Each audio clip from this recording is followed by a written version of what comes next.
ideal background for the summit. And as I say, the level of rhetoric on both sides has been very high, and particularly on the American side, it is not going to be in Mr. Obama's interest to look as if he's softening on the issue of Mr. Assad's future, even while he is seeking from Congress assent to military action. So I think we can continue to see the rhetoric remaining at quite a high level of volume.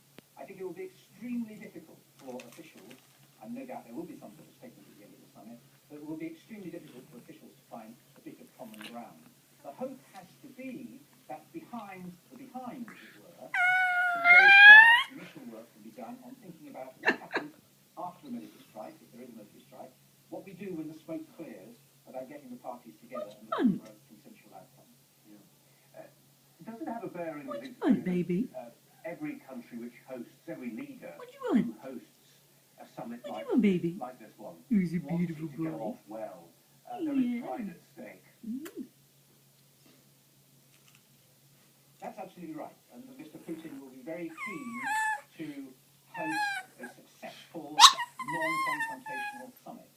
And I think Mr. Putin recognises, and has publicly said, that the way forward has to be through, eventually, diplomatic negotiation.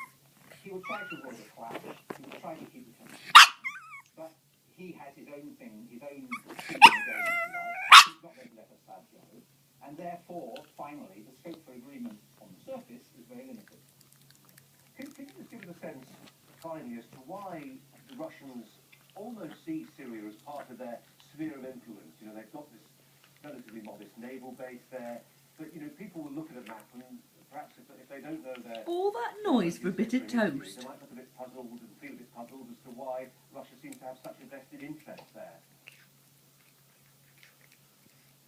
Well, I mean, the Russians know very well that Assad is a pariah, and they feel immensely embarrassed about what he's been doing.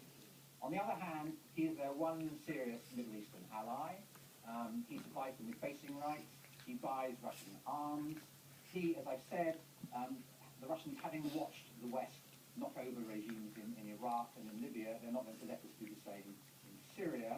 The Russians have allies in the general feeling that the whole Western wish to give human rights a higher profile in international affairs is a direct attack to their own regime. And people like the Chinese share that concern with them.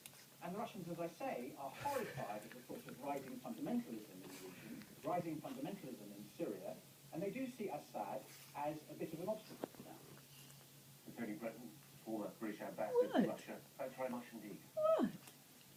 Sit down. Keeping across those Sit pictures, down. in St. Petersburg, the British plane has arrived. Sit down. There.